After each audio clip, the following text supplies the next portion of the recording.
Welcome to my channel. I hope today's story captures your interest and leaves you wanting more. Your continued support truly means a lot to me. Now, let's get started with the story. Blood has a way of changing the air in a room. It doesn't matter how little there is. One thin line of red can suffocate a house. The first time it happened, I thought nothing of it. Chloe shuffled into the kitchen at 6:40 a.m., still wrapped in her oversized sleep shirt, one hand under her nose, eyes half closed. "Dad?" she mumbled. There was a streak of crimson across her upper lip. For half a second, I didn't understand what I was seeing. Then the metallic smell reached me. I grabbed paper towels, tilted her head forward, pressed gently. "It's okay," I said. Calm voice, steady hands. That's what fathers are supposed to be. Inside, something tightened. "It doesn't even hurt," she said, trying to smile through it. That smile destroyed me more than the blood did. I blamed the weather. Chicago winters chew through skin and sinuses alike. Dry heat, radiators hissing like old men. I drove to the pharmacy that afternoon and bought the most expensive humidifier on the shelf. I lined up saline sprays on the bathroom counter like weapons in a war I didn't yet understand. The next morning it happened again. And the next. Every single day. Not dramatic. Not cinematic. Just enough blood to stain a pillowcase. Enough to make me wash sheets before work. Enough to make Chloe roll her eyes and say, "Dad, it's just a nosebleed." But it wasn't just a nosebleed. It was routine. And routine makes things dangerous. By week 2, I had her in a pediatric clinic downtown. By week 3, we were driving across the city to a specialist in Lincoln Park. By week 4, I had memorized the smell of antiseptic and the hum of fluorescent lights. 16 tests. 16 rooms where my daughter sat on stiff paper-covered tables swinging her legs, pretending she wasn't nervous. 16 times I watched vials fill with her blood.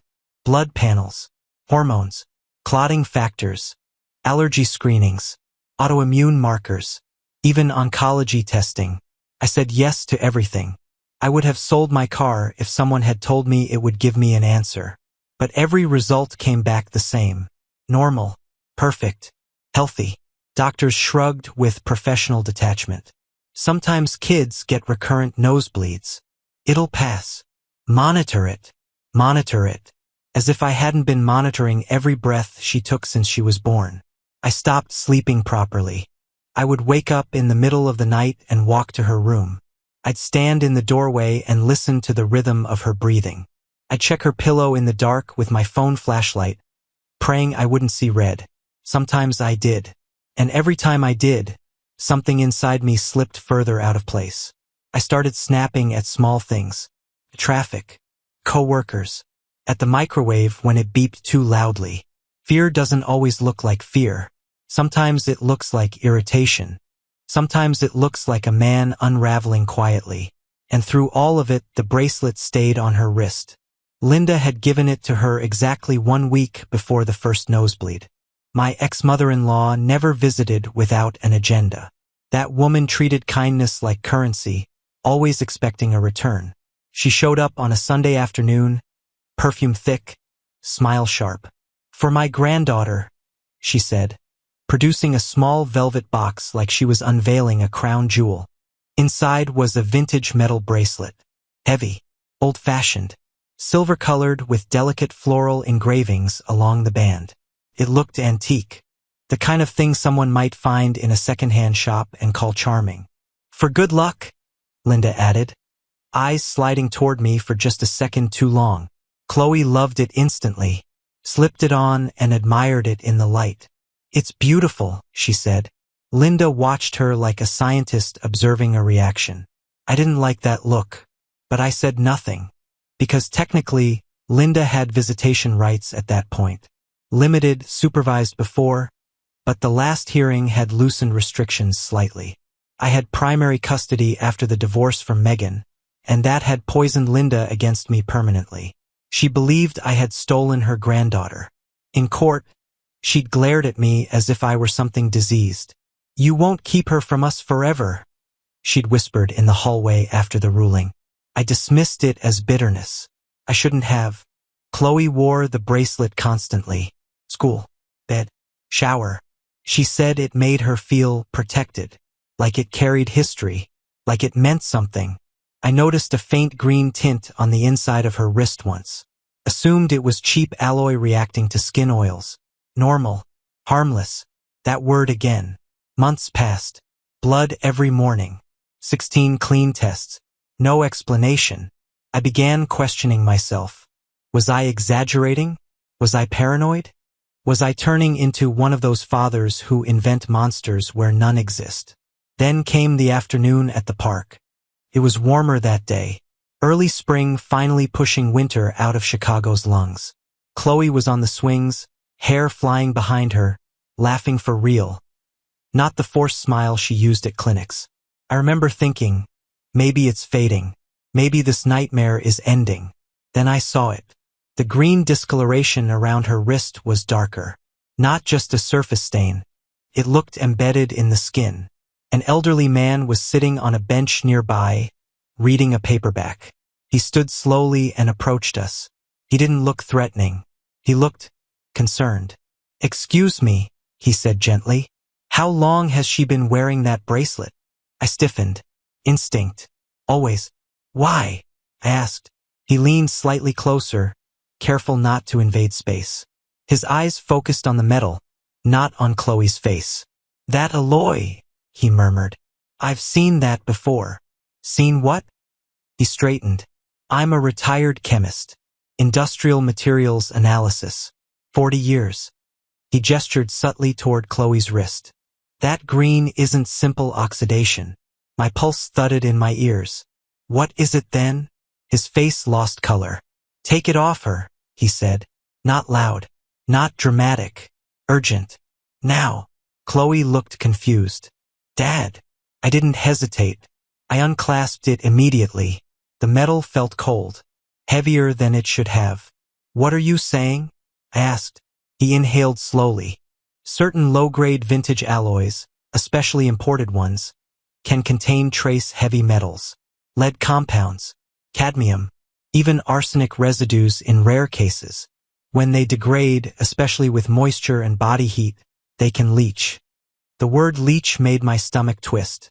"Systemic exposure," he continued carefully, "can cause symptoms, fatigue, headaches, unexplained bleeding." Unexplained bleeding. The phrase echoed like a gunshot. "Are you sure?" I demanded. "I'm sure enough to tell you to get it tested. Independent lab. Not a jewelry store. Materials analysis. Immediately." Chloe went quiet. The swings creaked behind us. "How dangerous?" I asked. He met my eyes fully for the first time. "Dangerous enough that if I were you, I wouldn't let her touch it again." He nodded once and walked back to his bench, leaving me holding that bracelet like it was evidence. That night, I placed it on the kitchen table and just stared at it. Months of fear. 16 clean tests. A gift from a woman who hated me, and a possible source that had been on her skin every single day. I picked it up with a napkin and sealed it inside a plastic bag. And for the first time since the nosebleeds began, my fear shifted shape. It wasn't faceless anymore. It had edges, and it might have a name. I didn't sleep that night. The bracelet sat on the kitchen table inside a sealed plastic bag, like something radioactive. I kept the lights off except for the one above the stove. It cast a yellow circle over the metal, turning it into a spotlighted suspect. Chloe was asleep down the hall. No bracelet on her wrist. For the first time in months, I felt something different than blind fear. I felt direction.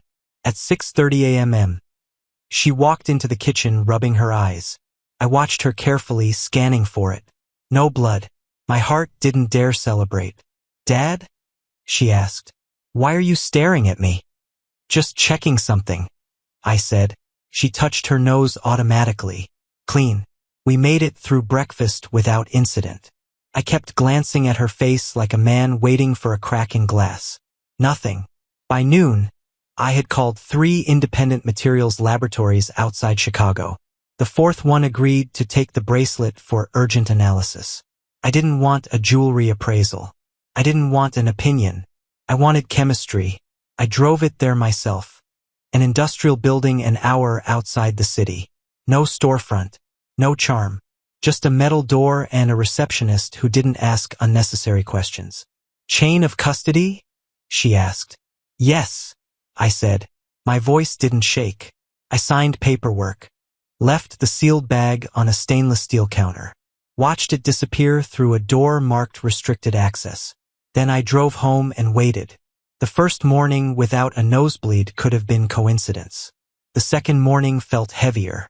Still nothing. On the third morning, Chloe ran into the kitchen smiling. Dad, no blood again. Maybe it's finally over. Maybe.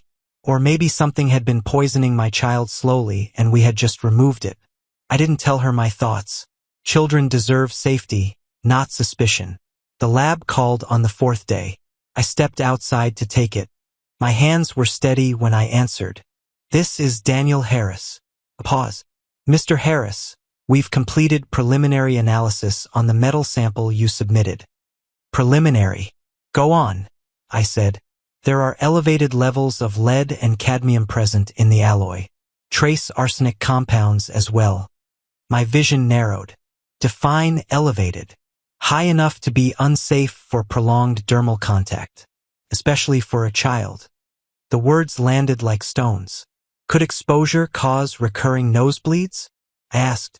There was no hesitation. Yes, heavy metal toxicity can interfere with clotting function and damage capillaries. Chronic low-level exposure could absolutely present as unexplained bleeding. Chronic, low-level, unexplained. All the doctor's words rearranged themselves into something sinister. Anything else? I forced out. Pause longer this time. There are signs that the surface layer was treated recently. The corrosion pattern suggests the bracelet was modified or resurfaced within the last year. Modified. The air left my lungs. You're saying someone altered it? I'm saying the degradation is inconsistent with simple age. We're running deeper analysis to determine whether compounds were intentionally introduced. Intentionally. I thanked him. Hung up. For a long time, I stood in my driveway staring at nothing. 16 medical tests. 16 sterile rooms. And the source might have been a gift. I walked back inside and looked at Chloe sitting at the table doing homework. Pencil between her teeth. Concentrating. Alive. Laughing. Breathing. Because I took a bracelet off her wrist. My phone rang again the next morning. Mr. Harris, the lab technician said, voice tighter now. We've completed advanced testing. I didn't sit down. The concentration levels indicate deliberate contamination. The heavy metals are not naturally occurring at those ratios in vintage alloys. They appear to have been introduced during a recent treatment process. There it was. Not an accident. Not deterioration. Introduced. Could it have happened unintentionally during restoration? I asked, clinging to the smallest thread of doubt. In our professional opinion, no. The compounds were applied in a manner consistent with surface infusion. This would require handling specific chemical agents. I closed my eyes. Can you provide documentation? Yes. Full report. Spectrometry results. Photographs. We recommend you contact authorities. Authorities. I ended the call and walked to Chloe's room. She was listening to music, unaware that her world had just shifted. How are you feeling? I asked. Good, she said. Why? Just checking. No nosebleeds for 4 days. Not one. I drove to the police station that afternoon with the lab report in a folder clutched too tightly in my hands. The officer who took my statement read every page slowly. He didn't interrupt. Didn't speculate. Who gave her this? He asked finally. My ex-mother-in-law, I said. He looked up. History. Yes. Custody disputes. Court transcripts. Threats muttered in hallways. She recently lost a motion for unsupervised visitation. I added. Judge denied it. Motive has a smell. It was in that room. The investigation moved faster than I expected. They obtained records, purchase histories. Chemical suppliers flagged small transactions under Linda's name. Lead acetate, cadmium chloride. amounts small enough to avoid scrutiny, but real. When detectives informed me they had confirmation she had purchased the compounds weeks before gifting the bracelet, something inside me turned to ice. She claimed ignorance, of course. Said she had been cleaning the bracelet. Said she had no idea. But the forensic analysis was precise. The infusion method required heating and controlled exposure. It wasn't accidental contamination. It was preparation. The day they arrested her, Chloe was at school. I sat alone in my car afterward, gripping the steering wheel until my knuckles whitened. Not grief, not rage, something darker. This wasn't random danger. It wasn't a stranger in a park. It was family. Someone who kissed my daughter's forehead. Someone who said, "For good luck." The nosebleeds never returned. Within 2 weeks of removing the bracelet, Chloe's blood work, repeated again, showed slight improvement in markers that hadn't raised alarms before but now made sense in hindsight. Low-level toxicity. Reversible. Treatable. Because we caught it in time. At night, I still replay the moment in the park. The chemist's pale face. The command in his voice. Take it off her.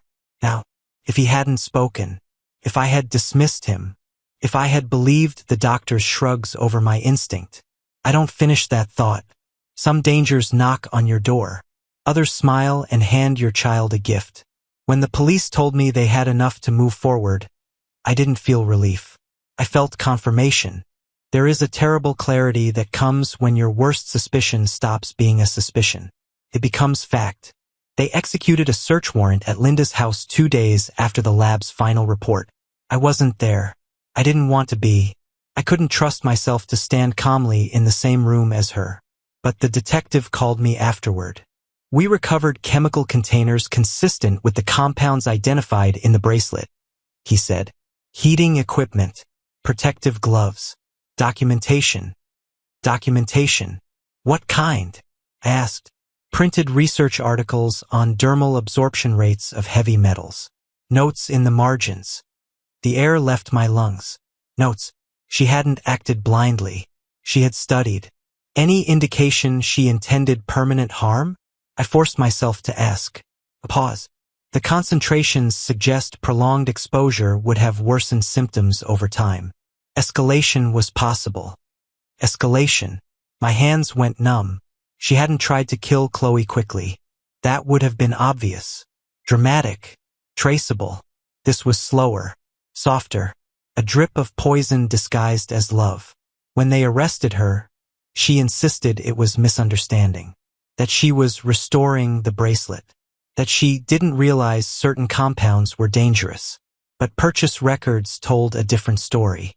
Lead acetate ordered 3 weeks before the gift. Cadmium chloride acquired from a specialty supplier under her own account. Delivery dates aligned precisely with the week she visited my apartment. Coincidence collapses under timelines. During questioning, she admitted she was researching antique metal preservation. She claimed she had mixed compounds to stabilize oxidation. The detective later told me her story changed twice. Details shifted. Memory faltered. Truth does that when it's forced into the light. They charged her with attempted harm to a child and felony poisoning. I thought I would feel satisfaction hearing those words. I didn't. I felt tired. Court proceedings dragged. Experts testified. The lab technician explained alloy infusion methods in precise, detached language. Charts. Spectrometry graphs. Ratios that proved deliberate contamination. Her defense attorney tried to paint it as ignorance. An elderly woman unfamiliar with modern chemical risks. But ignorance doesn't produce controlled surface infusion. Ignorance doesn't generate margin notes about absorption rates in children. The prosecution presented photographs of Chloe's wrist. The green discoloration embedded in her skin. I had to leave the courtroom for that part, because I remembered wiping blood off her face at 6:40 in the morning, and thinking it was dry air. Megan, my ex-wife, sat 3 rows behind me during one hearing. She avoided my eyes at first. Then, during a recess, she approached. I didn't know, she said quietly. I believe you, I replied. And I did. Linda's hatred had always been personal. focused, sharp. She blamed me for the custody ruling, for taking her granddaughter, for what she saw as humiliation in court. She had lost unsupervised visitation months before the bracelet appeared. The timing wasn't subtle anymore. After 3 months of proceedings, Linda accepted a plea deal. Reduced sentence in exchange for admission of reckless endangerment and toxic substance tampering. Not attempted murder, but close enough to the truth that I could sleep at night knowing she would not be near Chloe again. Permanent restraining order. No contact. Ever. Chloe never attended the hearings. I refused to let her sit inside a courtroom and hear her grandmother dissected like evidence. When she asked why Grandma wasn't calling anymore, I chose my words carefully. Sometimes adults make dangerous mistakes, I said.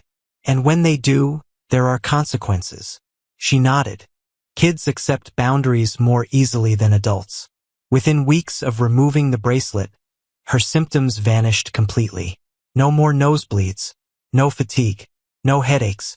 We repeated blood work 2 months later.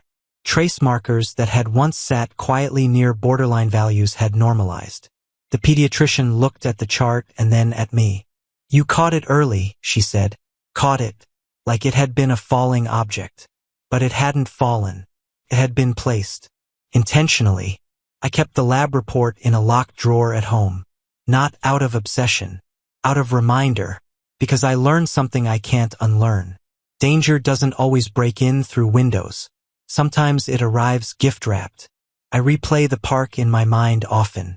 The retired chemist's pale expression. The way his voice sharpened when he said, "Take that off her, now." He didn't know us. He didn't owe us anything. But he saw what I had missed. And he spoke. That single moment rerouted everything. If I had ignored him, if I had brushed it off, if I had trusted comfort over instinct. I don't finish that thought anymore. I've changed since then. I question more. I observe more. When something feels off, I don't dismiss it to preserve politeness. I don't tell myself I'm overreacting, because I've learned that intuition isn't paranoia when it's anchored in love. Chloe made a full recovery. She's 13 now, taller, laughs louder. The faint green stain on her wrist faded completely. Sometimes she asks if she can wear bracelets again. I tell her yes, but I inspect every clasp, every seam, every surface. Not because I'm afraid of the world, because I understand it. The worst part wasn't the chemicals. It wasn't the lab reports. It wasn't even the courtroom. It was realizing that someone who called herself family was capable of calculated harm. A stranger in an alley would have been easier to accept. But betrayal wears a familiar face. And now I know something I wish I didn't. If something feels wrong, you don't ignore it. You don't wait for proof to become obvious. You act. Because sometimes the most dangerous people aren't the ones hiding in shadows. They're the ones handing your child a gift and smiling while they do it. After the sentencing, the world didn't explode. There was no dramatic shift in the sky. No thunder announcing justice. Just quiet. Linda disappeared into the system. Paperwork. Court dates. Restrictions. Her name reduced to case numbers and supervised facilities. The law had done what it could. But the law doesn't repair trust. The house felt different after everything ended. Not haunted. Not broken. Changed. Chloe stopped waking up with blood on her pillow. That alone should have been enough to restore peace. But peace is fragile once it's been violated. I found myself watching everything. The mail. Packages. Even teachers' gifts at school events. I hated that part of myself. The suspicion. The reflex to scan for hidden danger. But I refused to apologize for it. Because I had almost missed it once. Chloe's follow-up appointments became routine. Clean results. Stable levels. No residual toxicity. The pediatric specialist finally said the words I'd been waiting for. She's completely clear. Clear. I nodded. Thanked her. Walked to the car. Then I sat in the driver's seat longer than necessary, hands on the steering wheel, breathing slowly. Clear didn't erase what happened. It just meant we had survived it. Megan and I spoke more calmly after the case concluded. Not warmly, not like old friends, but differently. Guilt had softened her edges. She always blamed you, Megan admitted one evening when Chloe was in her room, for the custody decision, for the judge siding with you. I know, I said. I never thought she would. She didn't finish the sentence. Neither did I, because finishing it would mean saying it plainly. She tried to poison her granddaughter. There are sentences that rearrange your understanding of humanity. That's one of them. Chloe eventually asked harder questions. Why can't I see Grandma anymore? I chose truth without detail. She made a choice that wasn't safe, I said. And my job is to keep you safe. She studied my face. Did she mean to hurt me? Children deserve honesty, but not horror. She made a very bad decision, I answered carefully. And sometimes adults do things out of anger instead of love. She was quiet after that. Then she hugged me, just wrapped her arms around my waist like she used to when she was smaller. That moment mattered more than any court verdict, because she trusted me, and I had almost failed her. That thought still sits heavy. 16 tests. 16 times I accepted uncertainty. I replay those months often. Why didn't I connect it sooner? Why didn't I question the timing immediately? The bracelet arrived. The symptoms began. The link seems obvious now, but fear clouds logic. You want it to be random. You want it to be innocent. You don't want to believe someone who shares your child's bloodline could design something so calculated. I've learned that denial is seductive. It offers comfort, until it doesn't. I kept the bracelet, not out of sentiment, out of reminder. It stays sealed in an evidence bag in my desk drawer. I don't open it. I don't need to. I know what it represents. Not just attempted harm, but the cost of ignoring instinct. Sometimes I think about the retired chemist at the park. I never saw him again. I don't know his full name. I don't know where he lives. But his voice echoes in my head. Take it off her. Now, if he had stayed silent, if he had decided it wasn't his business, would I have continued trusting test results? Would I have waited for symptoms to escalate? There are roads I refuse to imagine fully. Instead, I focus on what remains. Chloe laughs easily again. She joined the school art club. She paints bracelets sometimes, ironic, maybe, bright colors, safe materials. I watch her hands carefully when she works. Not because I doubt her, because I know how fragile safety is.